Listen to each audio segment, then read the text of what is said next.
En tout cas, la commission Zambé, nous avons apporté provincial du Congo central. Nous avons invité Papa Nanga Molimo pour participer à la conférence internationale de Tabernacle. En tout cas, nous avons une émotion. C'est parce qu'il est très très bien. L'organisation, la première 6 derniers jours, il est tellement très très bien. Il y a un penza et c'est un langage à pour la côté. Un témoignage est un mouquet, mais tande et zate pour notre libérer. En tout cas, nous personnellement, nous avons un sanctuaire vivant. Nous avons un tabernacle debout. Tabernacle débatté sur le prophète Joël, tabernacle ambulant. Biso yoni était nzambe ya papa Tindo ambeto éviter na minute tout ça qui va sanctuaire utilisé par les maris de nuit, les sanctuaires utilisés par le monde des ténèbres. Tant que yé awana makola papa apôtre Tindo to comme sanctuaire Jésus. Donc dans moto na moto. Nazandi tatoli makasi ya kopesa de bomoninga na telemi na zolo baboye ezanzambe ya apôtre Tindo. Nzambe vraiment azaloko. Impressionnant. Je suis d'abord très ravi parce qu'on a passé au moins une semaine dans les merveilles de l'Éternel. Et là qui très bien. En tout cas, Kobanda lundi, Tilelo dimanche, Namonelo Kamabete, Nyonso Kitoko, Maté Leki Malam, prière Malam, même tant que Bandogoyan disait qu'on participait à l'atelier, c'était vraiment très bien et j'ai apporté un peu. Nazui sous le look Motouya Makasi concernant les tabernacles vivants. Bon, Omoni apôtre Tindoa, c'est un papa, il y a malam. So Nathalie Sikanga na Outana na Komi Lelo. Non, je ne peux que respecter et aimer l'apôtre William Tindo. Il m'a ramassé, il m'a formé, il m'a transformé. Nazaki nanu étudiant. Na silisi na bimi licencié na relations internationales na Inikin, nazaki joueur à football d'Elvo et Binga partout même na Inikin. Mais tala mutana logoti joueur a transformé ngai lelo na komi prédicateur de la parole de Dieu et ba miracle et belé et au salama nanzela ya lotomo oyo papa à connecter Bisson à Bondi. C'est le Dieu de mon père, apôtre William Tindoa. Ce Dieu-là, c'est le véritable et vrai Dieu. Adonai Oyo, à Benga apôtre Tindoa, à Sala qui Bisso peut apôtre à connecter Bisso Bonzambe, à enseigner Bisso, à façonner Bisso. Nous sommes sans vous mentir, c'est l'apôtre William Tindoa. Mon absolu, pasteur Samuel, yo benga homme de Moura, l'homme de Faya, l'homme de Fresque, l'homme de Faya. Non, ni tété c'est papa. Que Dieu bénisse notre père spirituel, l'apôtre William. Longue vie. Ah où mais la sous à continuer sur quoi enseigner les sous. Amen. Merci beaucoup. Ok, merci Christian pour la parole. Je suis venu pour la conférence et j'étais aussi invité comme orateur. Par la grâce de Dieu, nous avons enseigné sur le tabernacle de Dieu parce que c'est quelque chose que le peuple de Dieu, l'Église doit vraiment comprendre et travailler là-dessus. Parce que beaucoup de gens pensent que quand Jésus-Christ viendra, quand on dit qu'on va parler de l'enlèvement, ils pensent que ce sera l'enlèvement des 4 murs. Non, l'enlèvement de l'Église, c'est l'Église homme. L'homme tabernacle de Dieu, c'est celui-là qui sera enlevé quand Jésus-Christ va revenir. Et je rends beaucoup grâce à Dieu pour cette révélation de l'apôtre Tindoa pour organiser la conférence et le grand thème. Je suis un tabernacle vivant. La Bible nous dit dans 1 Jean chapitre 5, le verset 12, celui qui est le Fils a la vie. C'est-à-dire que si l'homme est le tabernacle de Dieu, la demeure de Dieu, mais le diable aussi se bat toujours pour chercher à demeurer dans l'homme. Mais nous devons lutter pour avoir le Christ en nous afin que nous soyons des tabernacles vivants, des tabernacles pour la gloire de Dieu. Nous ne devons pas être des tabernacles morts, mais plutôt des tabernacles vivants. En tant qu'un tabernacle vivant, celui qui a le Christ en lui, celui qui a le Fils en lui, cette vie-là doit affecter sa maison, sa famille, ses affaires, ses projets, tout ce qu'il fait, même son ministère. On doit ressentir la vie. Et on va expérimenter cette vie-là dans l'évolution, les témoignages, les bonnes œuvres qui se réalisent au sein du ministère. Je pense que c'est ça que je pouvais parler. Que Dieu bénisse mon père spirituel, l'apôtre William Tindoa.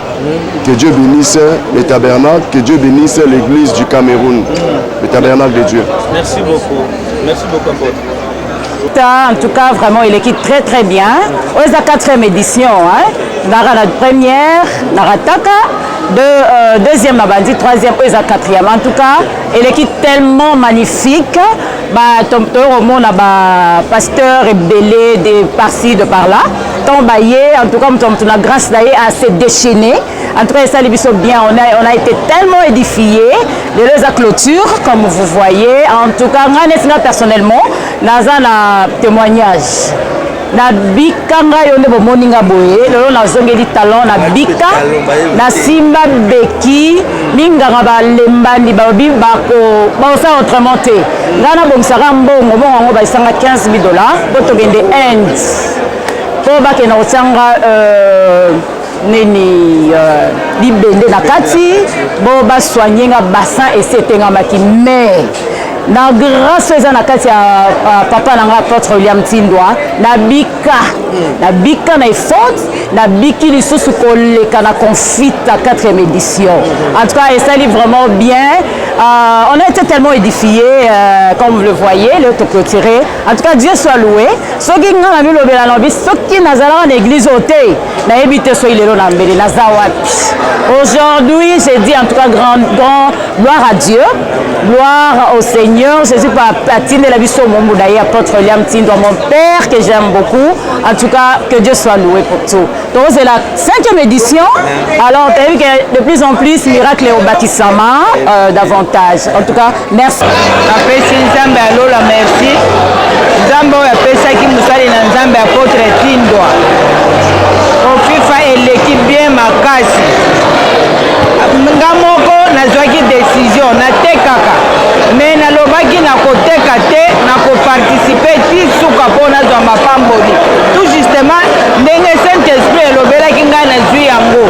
Nalobi basali na Nzambe baye de gauche à droite mpo nalambela bango fufu balia bapamboli na bango na grâce ekota na kati na ngai.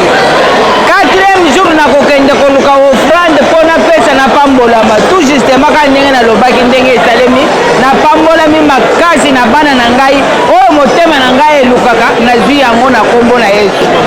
Témoignage tozomona eloko ya Nzambe eza na kati na ye.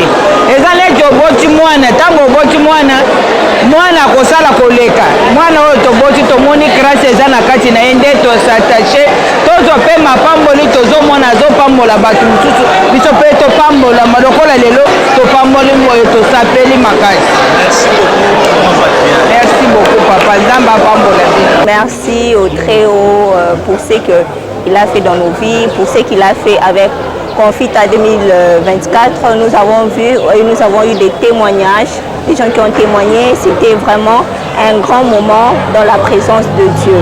Pour l'huile, j'ai dit aussi merci à Dieu pour cela parce que Dieu avait dit déjà à son serviteur depuis que j'étais petite.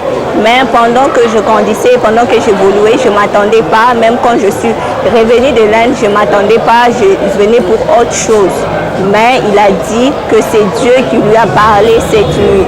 Maintenant, qui sommes-nous pour dire non à la volonté de Dieu? C'est un peu ça. C'est un honneur pour moi de parler devant l'Église, de parler devant les serviteurs de Dieu, des grands, des sages qui ont vraiment des années d'expérience. Nous disons merci à Dieu, je dis merci à mon Père pour la confiance.